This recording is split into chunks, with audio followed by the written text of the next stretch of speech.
Good morning. I'm Mark Allen with Gaber.io, and I'm here today with George Simons, the co-founder of SoloSuit. Good morning, George. And I think it's afternoon in your case, correct? Howdy. Yeah, just a few minutes afternoon. Yep. Yeah. So yeah, you're one time zone ahead of me, if I'm not mistaken. So to start with, can you share a brief background of yourself and your work history? Yeah, for sure. I'm George. I started off my career working as a wilderness guide, actually in the backcountry of the Sonoran Desert in Arizona, providing wilderness therapy to people.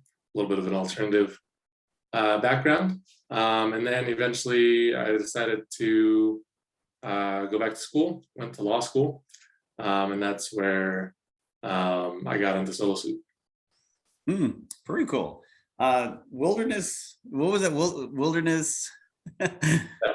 Wilderness therapy. Yep, I was doing wilderness therapy Yep. in the deserts of Arizona. That had to be interesting. Yeah, it was an exciting time for sure. It's the most deadly desert in the U.S., but it was a good time among the cacti. And you seem to have survived. So well, yeah. So tell us about SoloSuit. What does SoloSuit do? Who do they help? How do they do it? All those things. Yeah. So my first year of law school, I bought a car that turned out to be a lemon. It died 3 days after I bought it, and I needed an attorney to help me out, but I couldn't find an attorney that would take my case. And I thought, if I'm in a building full of attorneys and I can't find one that'll take my case, who else out there can't find an attorney to take their case? It turns out lots of people. So I did a deep dive into the problem, and I found out that access to justice is a huge problem in the US. We rank dismally, I don't know what the latest number is, but we rank 100th or so for access to justice out of the countries of the world, which is very poor. And about 80% of all legal needs across the US go unmet by traditional lawyering. Wow. Yeah. So based on those points, I figured I could help people out better, and we made SoloSuit, focusing on the largest category in this problem, I thought, which is people in debt collection lawsuits. The majority of all cases in the US are for debt collection. It's actually the biggest category for cases in civil law. And about 90% of the time, people just automatically would lose their case because they can't figure out how to respond to the lawsuit.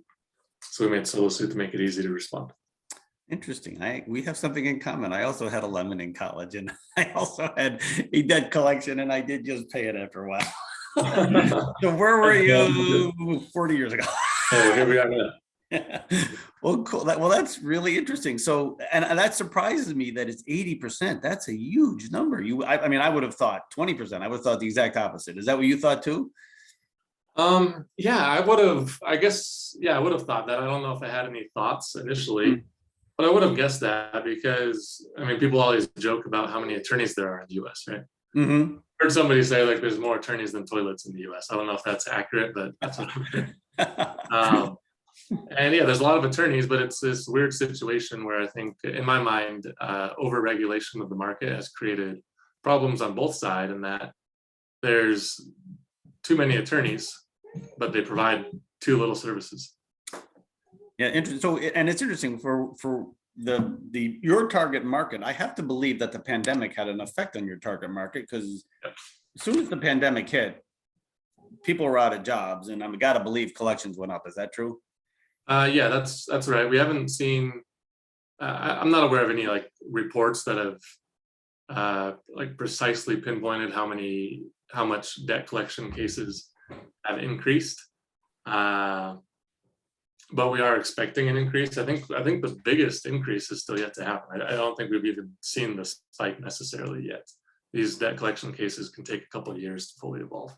Oh, interesting. So it sounds like you're about to become rather busy. And then, before I looked on LinkedIn, you started in 2018, correct? So back then, the world was pretty much normal, but from what we talked about, you started your company as 100% remote, correct?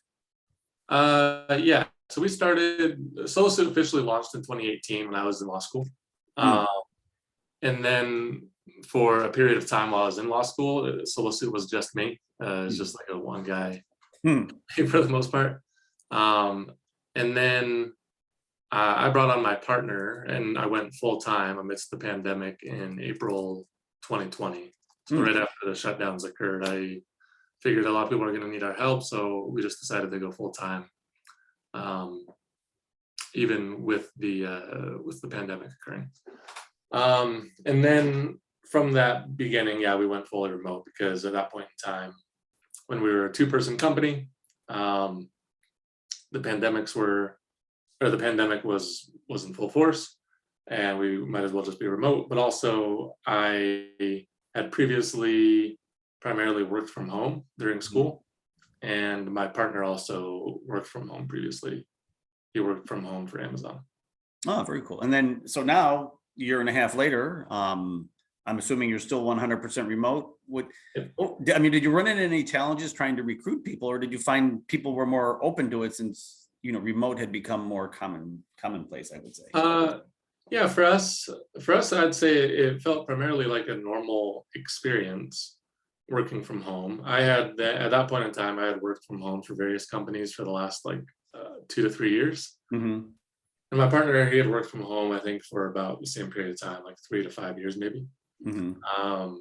So it felt pretty normal for us. And with the pandemic, I think we've only ever tried to recruit post-pandemic, so I'm not really sure what it feels like outside of the pandemic, because I haven't engaged in hiring for a startup before that. But it certainly didn't cause any problems. I'd say if anything, it was a benefit. I think a large part of the decision was just the fact that me and my partner, we don't really like going into offices. So why not just work from home? Yeah. And then we really just want to hire other people who are like us in that regard and prefer to work from home. Yeah, and I'm assuming, are the majority of your hirees also lawyers, or is it all over the board? It's all over the board. We have people across the U.S. We have people in Illinois, Texas, California, and we're a pretty small team. I'm the one with the legal background currently. Then we have software engineers that have worked from home before, and even operations people. We have a bit of an operations arm for filing documents, and they do that out of their house. Interesting. And it's interesting because I have to believe there is growing demand for your product. So how do you get the message out there that you're available there to help people? We get the message out by focusing on ranking first on Google search and YouTube search. So people, first thing when somebody does when they get sued for a debt, they look up how do I respond to a debt lawsuit online.